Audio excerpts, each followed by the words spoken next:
On the morning of August 14th, 1978, a three-person geological survey team departed from the Greenwater Ranger Station in the Cascade foothills of Washington state.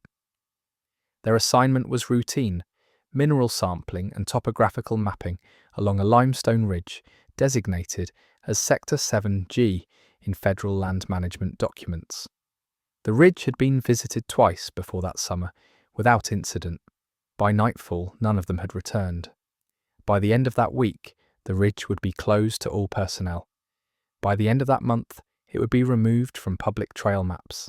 And by the end of that year, the entire incident would be buried beneath layers of administrative silence that would persist for decades.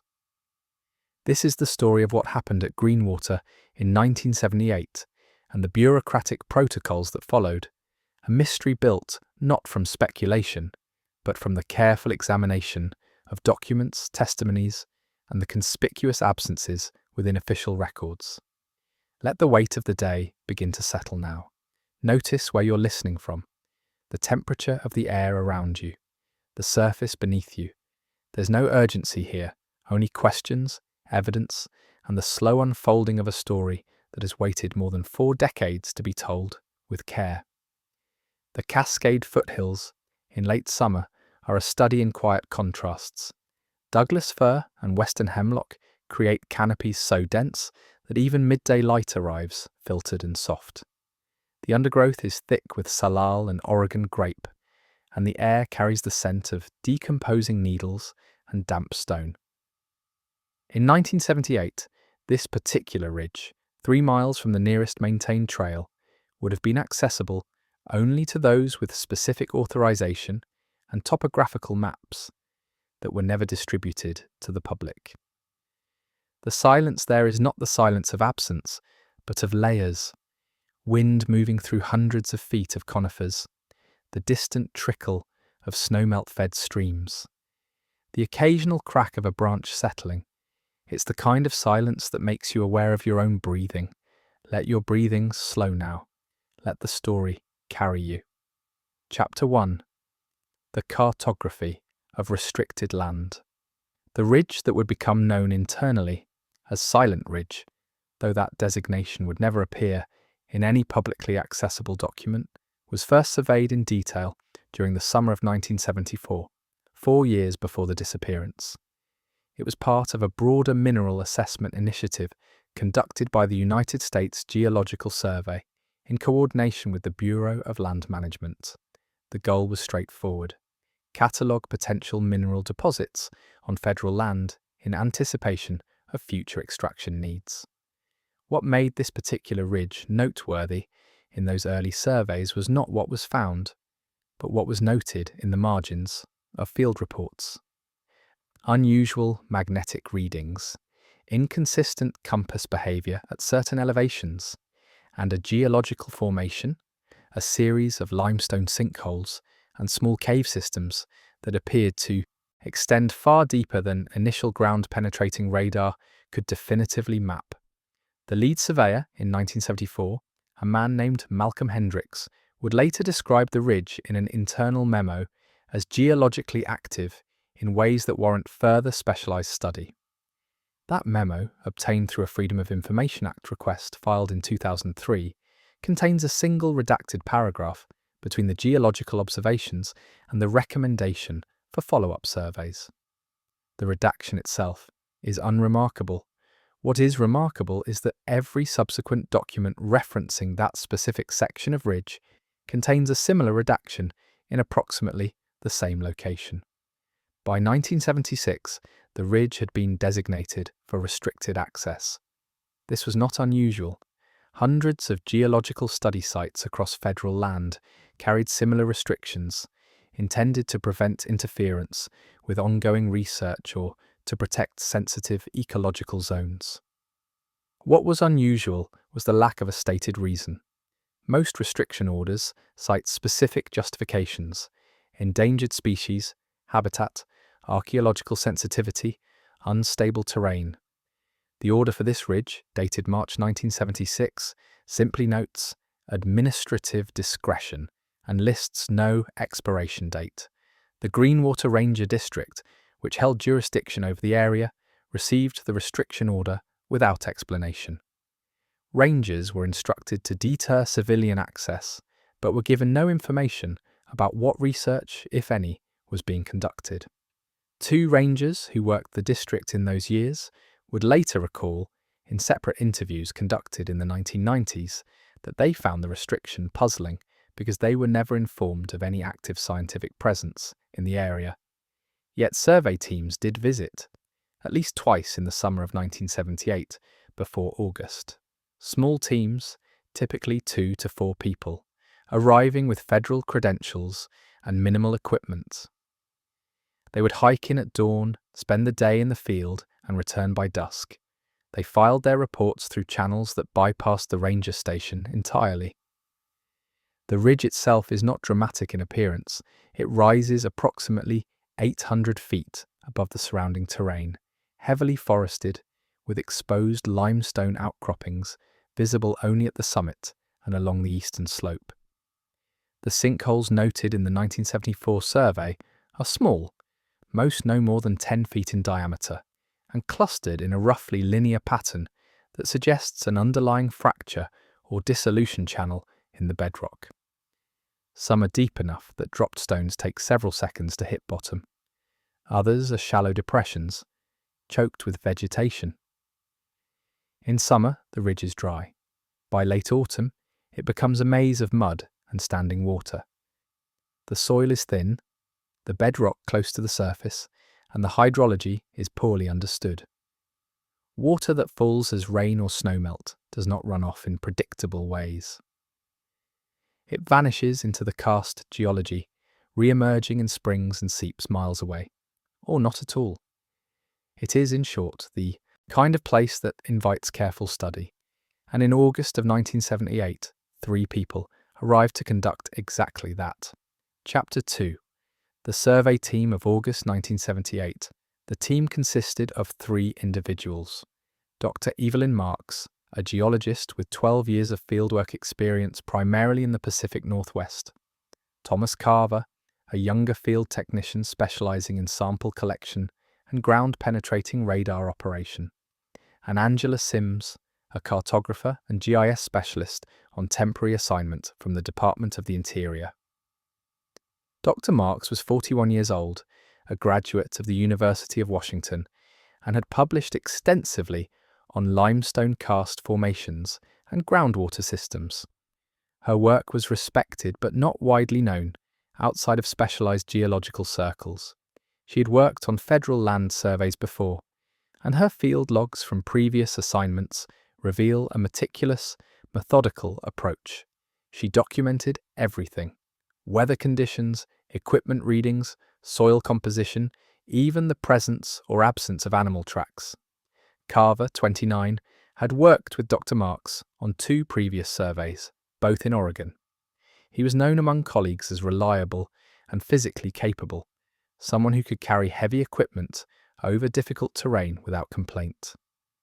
His personal background is less documented.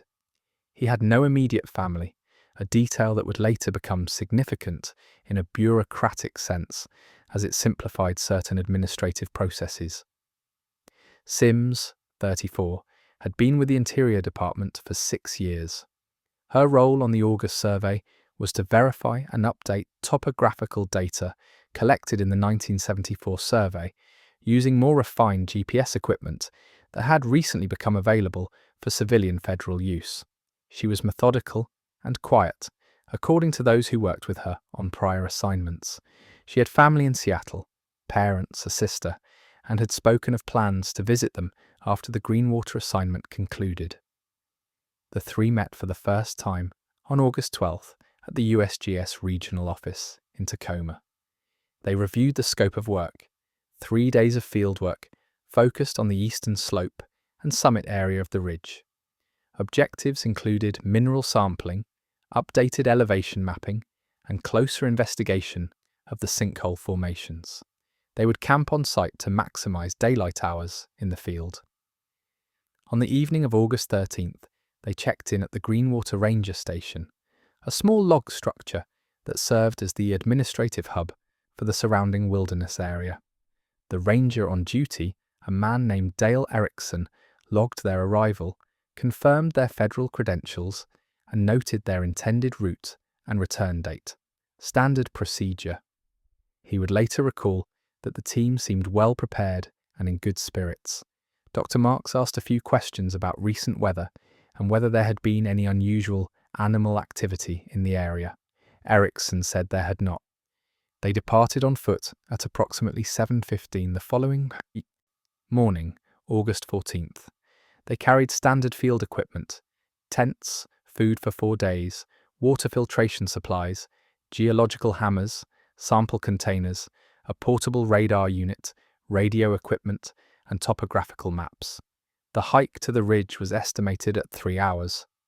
The weather was clear, temperature in the mid-60s, with no precipitation forecast for at least 5 days. They did not return on August 14th. They did not return on August 15th. And when a search was initiated on the morning of August 16th, what was found raised more questions than it answered. Chapter 3. The Search and Initial Findings. Dale Erickson initiated the search at 9 a.m. on August 16th after the survey team failed to check in by radio the previous evening and did not appear at the ranger station by the expected 8 a.m. check-in that morning. He contacted the USGS regional office and the Cascade District Supervisor.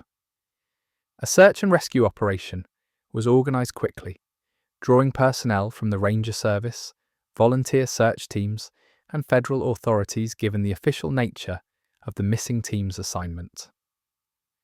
The first search party reached the ridge by early afternoon. What they found was both ordinary and deeply unsettling in its implications. The team's campsite was located approximately 100 yards from the summit, in a small clearing sheltered by a dense stand of hemlock. 2 tents had been erected, both still standing. A fire ring had been constructed, though no fire had been lit. The stones were clean, the ground undisturbed. Food supplies were neatly stored in bear-proof containers, hung from a tree branch as per protocol. Water filtration equipment was set up near a small seep. Inside the tents, sleeping bags were rolled and stowed. Personal items, clothing, toiletries, a paperback novel, were organised as if the occupants intended to return. Flashlights were placed near the tent openings within easy reach. Everything suggested a camp that had been established with care and then left temporarily during daylight hours. The equipment cache, the geological tools, sample containers, radar unit was found approximately 50 yards south of the camp, arranged on a flat section of exposed limestone. Several rock samples had been collected and labelled. The radar unit was set up and appeared to have been in use, though it was powered off. Beside it, on a clipboard, were Dr. Marks's field notes. The notes covered the first day of work in detail. Arrival at the ridge. Initial observations. Compass anomalies consistent with the 1974 reports. Multiple readings showing deviations of 15 to 20 degrees from expected magnetic north, concentrated in the area of the sinkholes. Descriptions of the limestone formations. Notations of soil samples collected. The final entry, dated August 14th, was written at approximately 4:30 p.m. It reads, "Radar indicates void space significantly larger than previous estimates. Preparing for closer examination of primary sinkhole. Visibility good. Weather holding." There are no entries after that. The clipboard was found lying flat on the stone, held in place by a geological hammer. There were no signs of struggle, no disturbance of the equipment. The scene suggested a team that had paused their work, set down their tools, and walked away. But walked where? The search team began a systematic sweep of the area, expanding outward from the campsite and equipment location. They searched the sinkholes carefully, using ropes and lights to examine the accessible depths. They found no trace of the missing team, no clothing, no equipment that hadn't been accounted for at the campsite. No signs of a fall or accident. They searched the surrounding forest, calling out, using whistles, checking for any indication of a trail or passage through the undergrowth. The terrain was difficult, dense vegetation, uneven ground, numerous deadfalls and natural obstacles, but not impassable. If someone had become lost or injured, there should have been tracks, broken branches, some indication of movement through the landscape. There was none. The forest was undisturbed. The search continued for 6 days, involving more than 40 personnel at its peak. Helicopters were brought in to scan the area from above. Search dogs were deployed, though their effectiveness was limited in the dense forest and complex terrain. The operation expanded to cover more than 10 square miles, including all possible routes the team might have taken if they had, for some reason, decided to leave the ridge. No trace of Dr. Evelyn Marks, Thomas Carver, or Angela Sims was ever found. Chapter 4. The Administrative Response. The official search was suspended on August 22nd, 8 days after the team's disappearance. This decision was not made by the local ranger service, but by federal authorities whose specific departmental affiliation was not clearly documented in the incident reports. The suspension was described as temporary, pending further assessment of conditions and investigative needs. The campsite and equipment were left in place for an additional 72 hours under observation in case the team returned.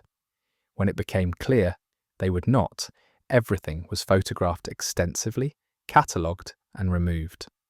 The photographs, according to multiple sources, were never included in the public case file. The equipment was transferred to a federal facility whose location was not disclosed in any accessible document. Dr. Marks's field notes, the clipboard found beside the radar unit, were also removed. A typed summary of those notes was later included in some versions of the incident report, but the original handwritten pages were classified. Multiple FOIA requests over the subsequent decades failed to secure their release. On September 1, 1978, the ridge was officially closed to all access, including federal personnel. The closure order was broader than the previous restriction. It extended to a radius of 1 mile around the ridge summit and was designated indefinite. No explanation was provided in the public record. The Greenwater Ranger District was instructed to enforce the closure, but was given no information about ongoing investigation or future access. This is where the official narrative effectively ends. No conclusive findings were released, no remains were recovered, no explanation was offered to the families of the missing team members, beyond vague assurances that the investigation was ongoing. What can be pieced together from subsequent documents, many obtained only after years of FOIA litigation, is a pattern of deliberate obscurity. Internal memos from the weeks following the disappearance reference anomalous readings and site-specific environmental factors without elaboration. One memo dated September 8, 1978, mentions the need to limit public exposure to incomplete datasets that may generate unwarranted speculation. Another, from October, discusses ongoing monitoring protocols and references a budget allocation for long-term site observation, though no details of what was being observed, or by whom, are included. A Department of the Interior document from 1979 includes a single line in a list of budgetary expenditures: Greenwater site management and containment protocols. The line item is modest, $47,000, but the phrasing is unusual. Containment typically refers to hazardous materials or ecological contamination. There is no record of any contamination at the site. In 1981, a congressman from Washington state inquired about the Greenwater closure, prompted by a constituent who had been denied a permit to hike in the area. The response he received stated that the closure was maintained due to ongoing geological instability and safety concerns.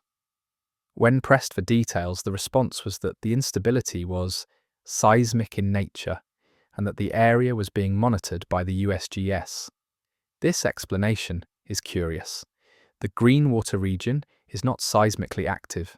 No earthquakes above 2.0 magnitude were recorded in the area between 1975 and 1985, And when asked directly in 2008, a USGS spokesperson stated that the agency had no active monitoring operations at the Greenwater site and had not since the early 1980s.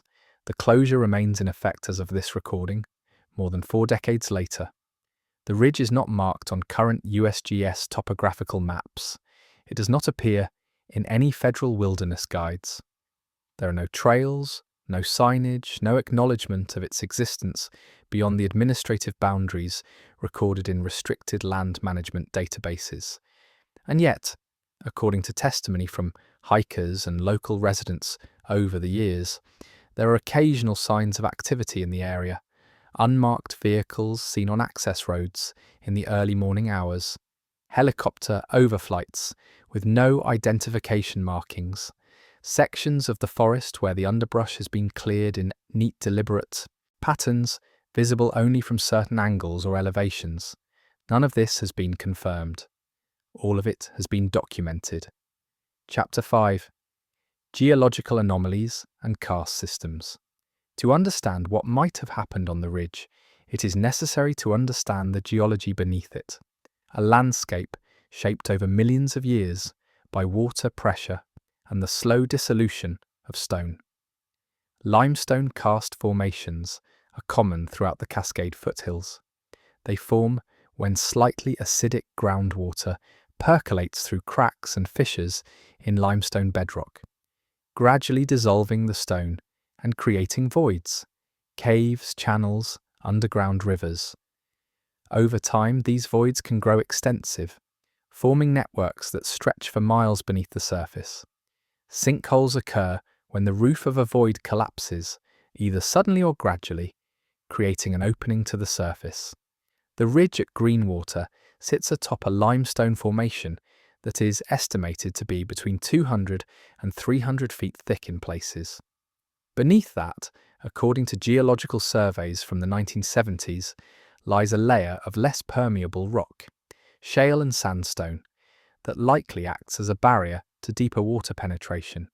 This creates a zone of active dissolution, water moving through the limestone, carving and expanding voids, but constrained vertically by the underlying geology. What made the Greenwater site particularly interesting to geologists was the evidence of large interconnected void spaces that extended horizontally through the formation. Ground-penetrating radar in 1974 suggested chambers, areas where the dissolution had created open spaces large enough to show up clearly on the scans. Some appeared to be 10 to 20 feet across. Others were harder to interpret, their size and shape obscured by the limitations of the technology and the complexity of the geology. Dr. Marks's final field notes reference these void spaces. The radar scans conducted on August 14th apparently revealed something unexpected, a chamber significantly larger than had been detected in previous surveys. The notes describe it as being directly beneath the primary sinkhole, the largest and deepest of the openings clustered on the summit area. The entry suggests that the team was preparing to investigate further, possibly by descending into the sinkhole to get a closer look at the chamber beneath. This raises an obvious question. Did they descend? And if so, did something happen below ground? The answer is complicated by what was and wasn't found at the site. The team had brought ropes and climbing harnesses, standard equipment for geological fieldwork in areas with vertical drops or cave systems. These items were found at the campsite, unused. They had not been moved to the equipment cache near the sinkhole. There were no signs, no rope marks on trees or stone, no disturbed earth around the sinkhole edge, that anyone had attempted a descent. Moreover, the sinkholes were thoroughly searched during the rescue operation. The accessible depths, between 30 and 60 feet for most of the openings, revealed nothing. Limestone walls, debris at the bottom, leaves, branches, small rocks, and in some cases, narrow passages leading horizontally into darkness. But no sign of the missing team. The search team did not explore the deeper or narrower passages. This was not due to lack of effort, but to safety concerns. Cave systems in karst geology can be unpredictable. Unstable rock, pockets of low oxygen, tight squeezes that lead to dead ends or dangerous drops. Without specialized cave rescue training and equipment, attempting to navigate such systems would have put additional lives at risk. However, one member of the search team, a volunteer with caving experience, later stated in an informal interview that he observed something unusual near the primary sinkhole. He described a subtle but distinct airflow coming from the opening, a cool breeze that suggested a large open space below, much larger than the narrow shaft that was visible from above. He also noted a faint sound, almost at the edge of hearing, that he described as like wind moving through a long tunnel, but more rhythmic, like breathing almost. This account was never included in official reports. When asked why, the individual said he mentioned it to the search coordinator at the time, but was told it was not relevant to the immediate search objectives and was likely just the natural movement of air through the cave system. It's worth noting here that limestone caves often produce unusual acoustic effects. Air pressure differentials, water flow, even the shape of the passages can create sounds that seem unnatural or difficult to identify. These phenomena are well documented and understood. They are not mysterious in a scientific sense, though they can certainly feel mysterious when encountered unexpectedly in a remote, silent forest. Still, the question remains, if the team did not descend into the sinkholes and they did not leave the area by any conventional route, where did they go? Chapter 6. The compass anomalies. One of the most consistently documented peculiarities of the ridge is the behavior of compasses in certain locations, specifically in the area immediately surrounding the cluster of sinkholes near the summit. This phenomenon was first noted in the 1974 survey and was confirmed again by Dr. Marks on August 14, 1978. Compasses, when brought within a certain radius of the sinkholes, deviate from true magnetic north by 15 to 20 degrees. The deviation is not random, it is consistent and reproducible. Step away from the area and the compass returns to normal. Step back in and the deviation reappears. Magnetic anomalies are not uncommon in geological settings. They can be caused by concentrations of ferromagnetic minerals, iron, magnetite, nickel, in the bedrock or soil. They can also result from past volcanic activity, though the Greenwater area has no volcanic geology. In most cases, such anomalies are localized, stable, and well understood. What makes the Greenwater anomaly unusual is its precision. The deviation is consistent across multiple instruments and over time. It does not fluctuate with weather, season, or time of day, and it is centered, with remarkable exactness, on the primary sinkhole, the same location where Dr. Marks noted the presence of the large void space on her final day. One hypothesis, advanced by a geophysicist who reviewed the 1974 survey data in the 1980s, is that the anomaly is caused by a large mass of iron-rich rock within the limestone formation, possibly a meteor fragment or an intrusion of basaltic material from deep geological processes.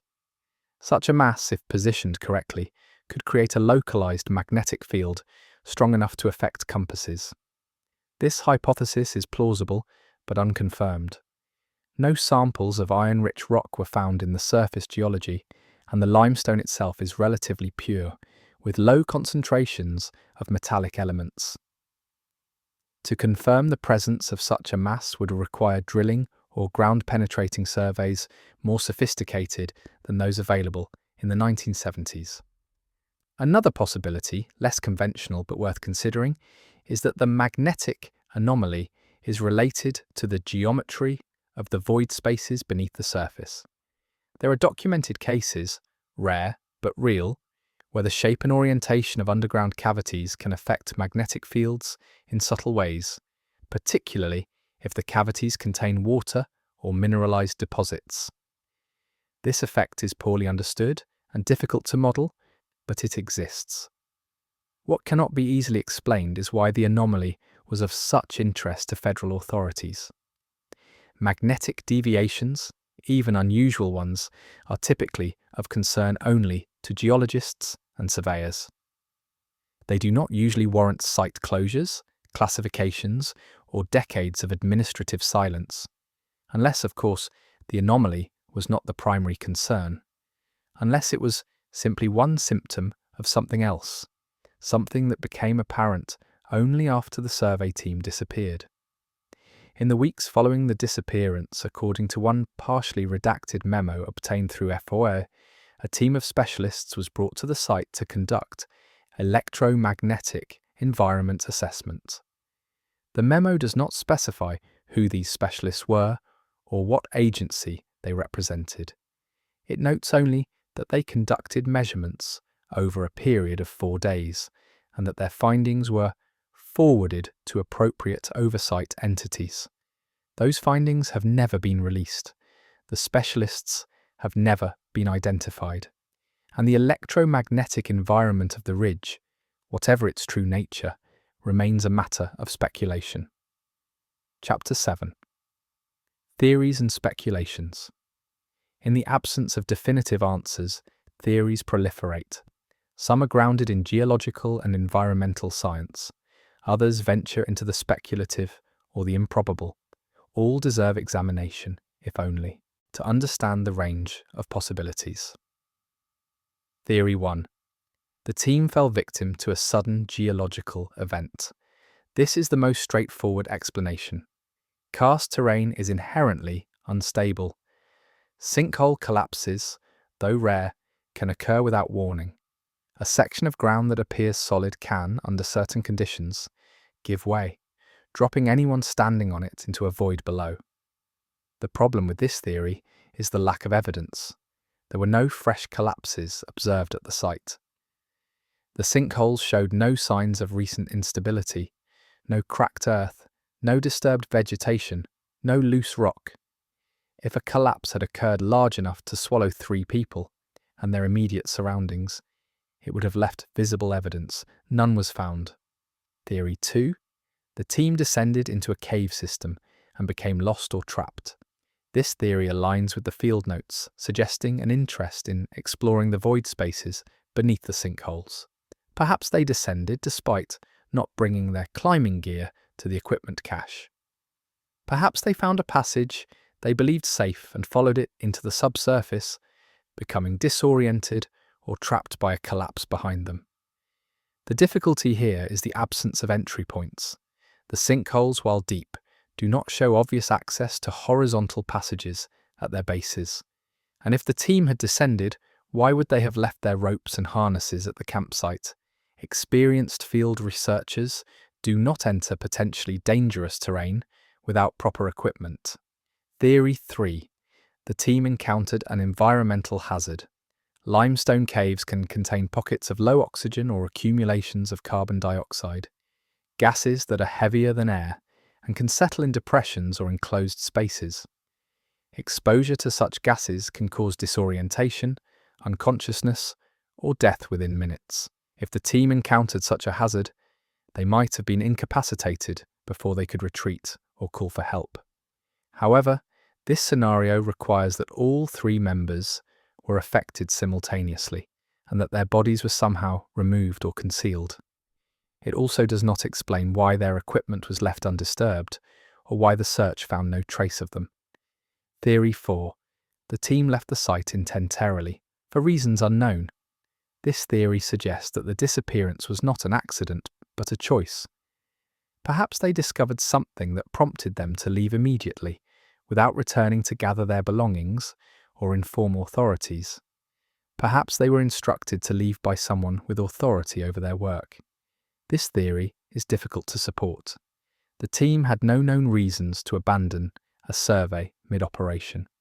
Their campsite and equipment cache suggest they intended to continue working. And if they left under instruction, why would federal authorities not simply state that in the incident reports? Theory 5. The team was removed from the site. This is the theory that moves into more speculative territory. It suggests that the team did not disappear due to accident or geological hazard, but were taken from the site by an external party, possibly federal authorities, possibly something else, for reasons that remain classified. Supporting this theory is the administrative response, the rapid closure of the site, the classification of records, the decades of silence. If the disappearance were a simple tragedy, there would be little reason for such measures. But if the team discovered something that warranted immediate containment and secrecy, the response makes more sense. What they might have discovered and why it would necessitate such secrecy is the deeper mystery. Speculation ranges from undisclosed scientific research, biological, geological, or otherwise, to inadvertent intrusion into a classified military area. Without access to the redacted documents, it remains impossible to say. Theory 6. The team encountered a natural but extremely rare phenomenon. Science is full of edge cases, phenomena that are real, documented, but so rare and poorly understood that they seem almost fantastical. One such phenomenon is the occurrence of sudden subsurface collapses in karst systems, where the collapse creates a vacuum effect, pulling debris, and potentially people, into the void with considerable force. Another is the presence of deep water-filled cavities that are not visible from the surface but can open suddenly due to changes in water pressure or rock stability. If such an opening occurred beneath the team, they might have been pulled into a submerged system, their bodies carried away by underground water flow. These phenomena are rare enough that they are difficult to prove without direct evidence, but they are not impossible. They represent the edge of what natural processes can do, events that, while extraordinary, do not require any departure from known physics or geology. Let these theories settle around you, like leaves drifting to the forest floor. None offers certainty. Each opens a door to further questions. Chapter 8. The Families and the Silence. Behind every disappearance are people left behind. Families who wait, who search, who demand answers from institutions that offer only silence. Angela Sims' parents, both living in Seattle at the time, were informed of their daughter's disappearance on August 17th, 3 days after the team failed to return. They were told that a search was underway and that they would be kept informed. Over the following weeks, they received sporadic updates. The search was ongoing. No evidence had been found. The case was being handled with all available resources. By early September, the updates stopped. When they sought more information, they were told the investigation was continuing, but that no new developments could be disclosed. When they asked to visit the site, their request was denied due to the closure order. In 1979, they filed a wrongful death suit against the federal government, alleging negligence in the supervision of the survey team and failure to provide adequate information about the circumstances of the disappearance. The suit was dismissed on sovereign immunity grounds. A subsequent FOIA request for documents related to the case yielded heavily redacted pages and a statement that some materials were exempt from disclosure due to ongoing security considerations. They never received a satisfactory explanation. Angela Sims's father passed away in 1993. Her mother continued to seek answers until her own death in 2011. In a letter written to a journalist in 2006, she described the experience as losing her daughter twice, once to whatever happened on that ridge, and once to the wall of silence that followed. Dr. Evelyn Marks had no immediate family. She had been married briefly in her 20s, but the marriage ended in divorce and there were no children. Her closest relationships were professional, colleagues, students, collaborators. Several of them tried over the years to obtain information about what happened. They were met with the same bureaucratic refusal. One colleague, a geologist who had worked with Dr. Marks on surveys in Oregon, managed to obtain a partial copy of her field notes through an informal channel. Someone within the USGS who felt the classification was unjustified. The notes he received were fragmentary, covering only The first few hours of work on August 14th, they contained nothing unusual, nothing that suggested danger or discovery. Just careful, methodical observations of stone, soil, and topography. He kept those notes until his death. They are now held in a private archive, inaccessible to the public, but preserved as a small fragment of evidence that Dr. Evelyn Marks was, above all, a careful and competent scientist who would not have taken unnecessary risks. Thomas Carver, like Dr. Marks, had no close family. His personnel file lists an estranged brother in California who was notified of the disappearance but did not pursue further information. Carver is, in many ways, the most absent from the historical record, not because he was less important, but because there were fewer people to remember him, to demand answers on his behalf. The silence that surrounds the Greenwater disappearance is not just administrative, it is also personal. It is the silence of unanswered questions, of grief unresolved, of families and friends who are told, implicitly or explicitly, that some things are not for them to know. That silence is part of the mystery. It is, perhaps, the most human part. Chapter 9. Site observations and persistent anomalies. Despite the official closure, the ridge has not been entirely abandoned. Over the years there have been reports, some credible, some less so, of continued activity in the area. In 1983, a hiker lost off trail reported seeing two people in unmarked gear conducting what appeared to be survey work on the ridge. He did not approach them and could not provide detailed descriptions, but he noted that they were using equipment that included a tripod-mounted instrument he did not recognize. In 1991, a pilot flying a small aircraft over the area reported seeing a cleared section of forest near the summit, roughly circular in shape, approximately 50 feet in diameter. When questioned, he described it as too neat to be natural, like something had been excavated or deliberately cleared. Subsequent aerial photographs from public sources do not show such a clearing, though tree cover makes it difficult to confirm or deny its presence. In 2003, a pair of botanists working on an adjacent section of forest noted the presence of several trees near the closure boundary that appeared to have been marked with paint, small, faded orange dots at chest height. They assumed the marks were related to logging or forest management, but when they inquired with the local ranger service, they were told there were no active management operations in that area and no record of such markings. In 2012, a researcher interested in the case used publicly available satellite imagery to examine the ridge. He noted several features that seemed inconsistent with natural terrain, straight lines in the vegetation pattern, possibly indicating trails or access routes, a rectilinear anomaly near the summit that could be a structure or foundation, and a section of exposed ground that appeared to have been recently disturbed, though the imagery resolution was too low to determine specifics.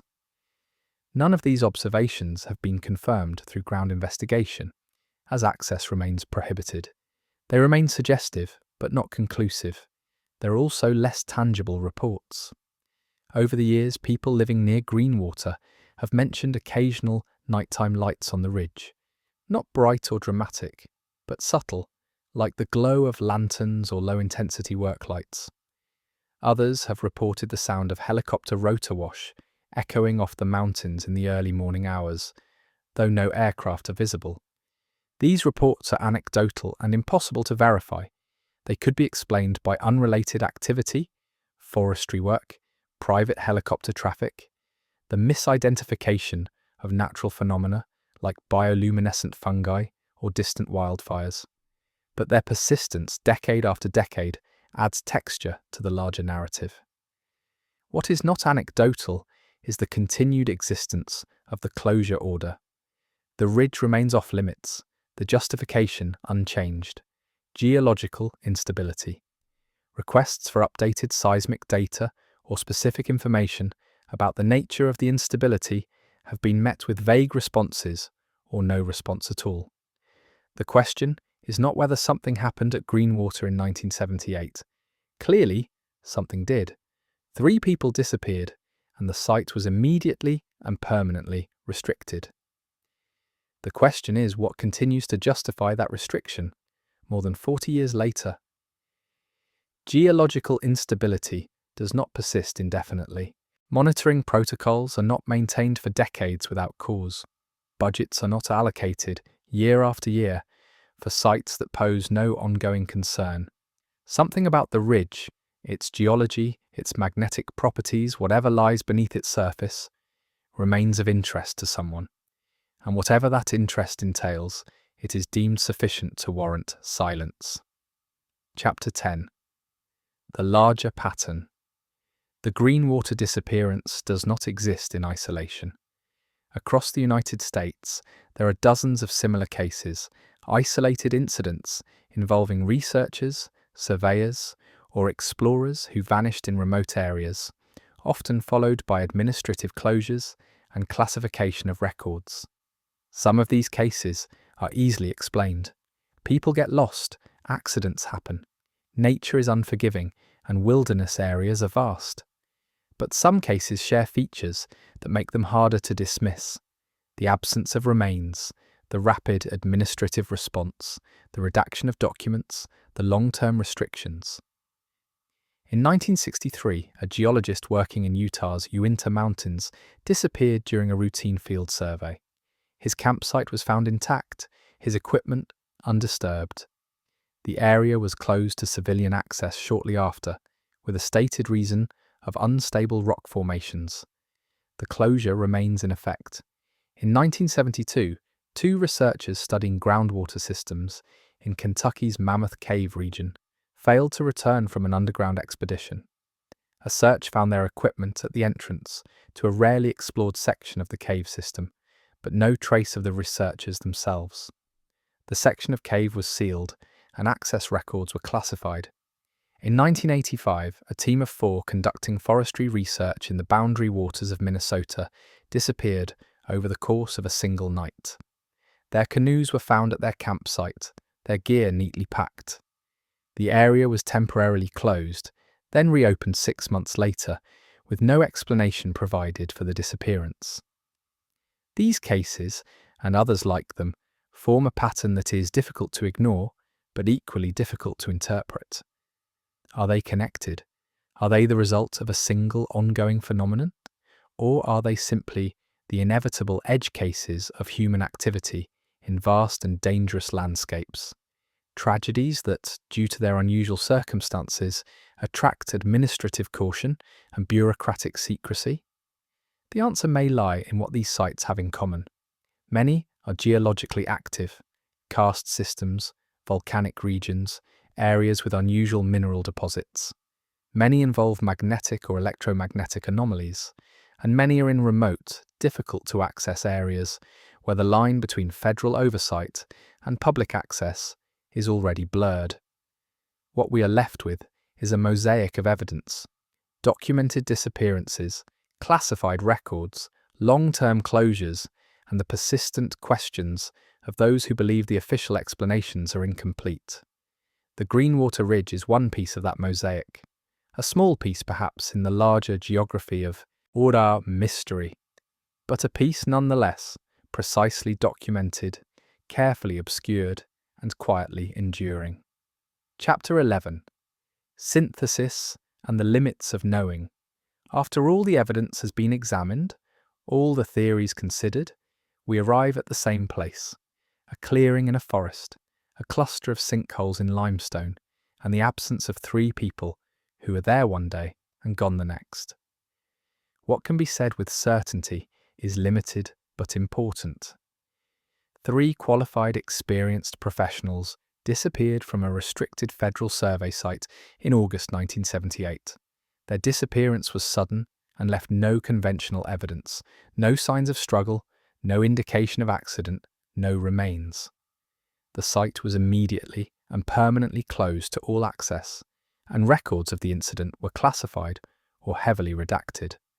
The closure remains in effect more than 40 years later, with no updated justification provided to the public. These facts alone establish that something unusual occurred. Whether that something was geological, bureaucratic, or something else entirely is where certainty ends and interpretation begins. The geological explanations, sudden collapse, subsurface hazard, rare natural phenomena, are plausible but unsupported by the evidence found at the site. The absence of physical disturbance, the careful arrangement of equipment, the intact campsite, all suggest that whatever happened did not involve violent or sudden geological events. The bureaucratic explanations, that the team was removed for security reasons, that they inadvertently discovered something classified, that the site closure was a protective measure, are consistent with the administrative response but require acceptance of layers of secrecy that, while not unprecedented, are difficult to justify in the absence of clear national security implications. The more speculative explanations, encounters with unknown phenomena, natural processes that defy current understanding, or deliberate concealment of discoveries, venture beyond what can be proven but remain within the realm of possibility. Science, after all, is not complete. There are still gaps in our understanding of geology, of underground hydrology, of the interactions between electromagnetic fields and natural systems. What unites all these explanations is the recognition that something happened at Greenwater that could not be easily categorized, easily explained, or easily disclosed. The response, closure, classification, silence suggests not malice but caution, the kind of caution employed when the variables are unknown and the risks poorly understood. This is not satisfying. It offers no closure, no definitive answer, but it may be the most honest assessment available. The ridge remains closed. The families received no answers. The records remain classified. And somewhere beneath the forest canopy, in the limestone and the silence, the question endures. Chapter 12. Descent into sleep, the quiet of unanswered. Questions. Let your attention drift now, like mist settling into the valleys below the ridge. The facts have been laid out, the theories considered, and the mystery acknowledged for what it is, a space where certainty gives way to possibility. There is something deeply human about wanting answers, about needing to know what happened and why, and whether it could have been prevented. But there is also something humbling about accepting that some questions remain open, not because the answers don't exist, but because they are not yet within reach. The forest around Greenwater continues, season after season. The trees grow, their roots slowly working through the soil and into the limestone beneath. Rain falls, seeps into the stone, carves new pathways through the ancient rock. The sinkholes remain, openings in the earth, portals to the hidden spaces below. And somewhere in the bureaucratic archives, the documents wait, classified, redacted, preserved, holding whatever truth was deemed too complex or too sensitive to share. Perhaps one day those documents will be released. Perhaps new evidence will emerge. New technologies will allow investigation of the voids beneath the ridge. New perspectives will make sense of the anomalies. Or perhaps the mystery will simply persist. A quiet note in the long history of places where the known world brushes up against something less easily defined. Let your breathing slow even further now. Feel the weight of your body against the surface beneath you. Notice the temperature of the air, the distant sounds of the night, the gentle rhythm of your own existence continuing moment by moment. The ridge is far away. The events of 1978 are decades in the past, and yet the mystery has travelled here, to this moment, carried by words and curiosity and the shared human impulse to wonder. There is no danger in that wondering, no urgency, only the slow, patient accumulation of questions, and the acknowledgement that not all questions lead to answers. Some lead only to deeper, quieter spaces, where certainty fades and possibility expands.